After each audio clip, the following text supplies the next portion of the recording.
G'day mate, my name is RedX and welcome to my channel. Today I'm going to compare the Gem Staves available in Terraria 1.4. Likely these will be the first magic weapons you might use in your playthrough, so it's important to know the differences. And for my fellow completionists, collecting all 7 staves is quite easy. Let's get started. There are 7 staves, 6 are crafted by identical means. Their power corresponds to their rarity. The more rare the materials to craft the staff, the stronger it is. The exact order is Amethyst, Topaz, Sapphire, Emerald, Ruby and Amber, and then Diamond. 6 main gem staves are crafted with 10 bars and 8 gems. The Amber staff uses sturdy fossils in place of ore, and is functionally identical to the Ruby staff. To craft any of these staves you will need an iron or lead anvil, and a furnace to turn the ore into bars. Now, to get to the comparison part. First up is the Amethyst Star, the weakest of the gem staves. Using 10 copper bars and 8 amethyst, the Amethyst staff does 14 base damage, costs 3 mana per casting, cannot pierce, and does not auto-fire. Casting time is very slow. The exact use time is 40, which will come in handy when comparing other versions. Knockback is 3.25, or weak, but should be enough to fight back some of the more common enemies such as zombies and slimes. Next is the Topaz staff.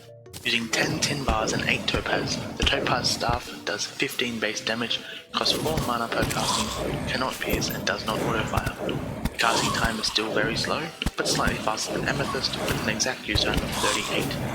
Knockback is 33.5, or weak, and is comparable to the Amethyst staff in combat effectiveness. The next tier of ore brings the Sapphire staff. Using 10 silver bars and 8 sapphire, the Sapphire staff does 17 base damage, costs 5 mana per casting, cannot pierce, and does not auto-fire. The casting time is slow, slightly faster than Topaz with an exact use time of 34. Knockback is 4, weak, and is compared to the Topaz staff in combat effectiveness. The first of the auto-firing gem staves is the Emerald staff. Using 10 tungsten bars and 8 emerald, the Emerald staff does 19 base damage, costs 6 mana per casting, pierces 1 enemy, and as mentioned, does auto-fire. Casting time is slow, slightly faster than Sapphire with an exact use time of 32. Knockback is 4.25, on average, and with the addition of piercing, the Emerald staff can help you fight back in more dangerous areas such as evil biomes and the jungle. The top tier of pre-hard mode ore brings the Ruby staff. 10 gold bars and 8 ruby. The Ruby staff does 21 base damage, costs 7 mana per casting, pierces 1 enemy, and can auto-fire. The casting time is average, slightly faster than Emerald, with an exact use time of 28. Knockback is 4.75, or average, and is comparable to the Emerald staff in combat effectiveness. On a side note, the Amber staff needs 15 sturdy fossils and 8 amber. The Amber staff looks the coolest but is functionally identical to the Ruby staff. Finally, the Diamond staff, using 10 platinum bars and 8 diamond, the Diamond staff does 23 base damage, costs 8 mana per casting, pierces 1 enemy, and can auto-fire.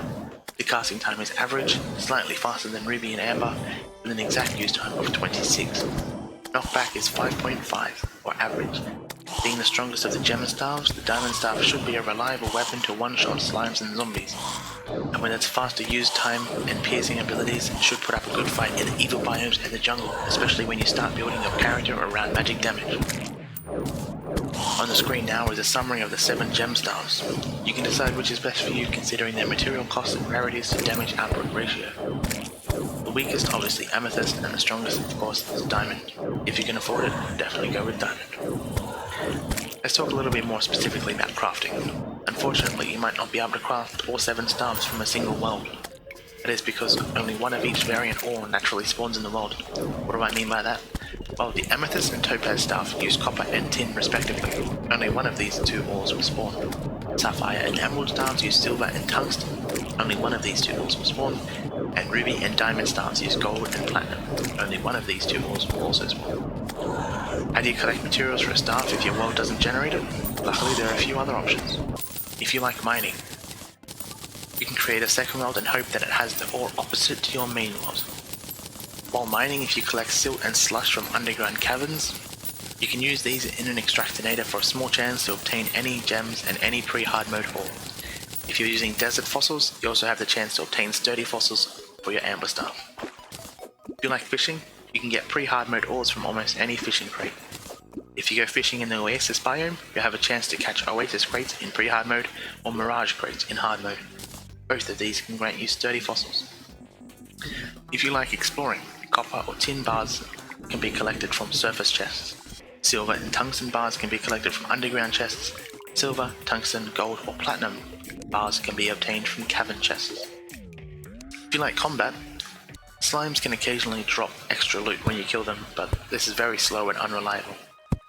And if you like farming, you can use gem trees to collect gems. That just about does it for this video. I hope I summed up Gem Staves in Terraria. A like and subscribe is always appreciated, and please comment any ideas you would like to see in a future video. I'm Red X, you stay out of trouble, and I'll see you in the next video.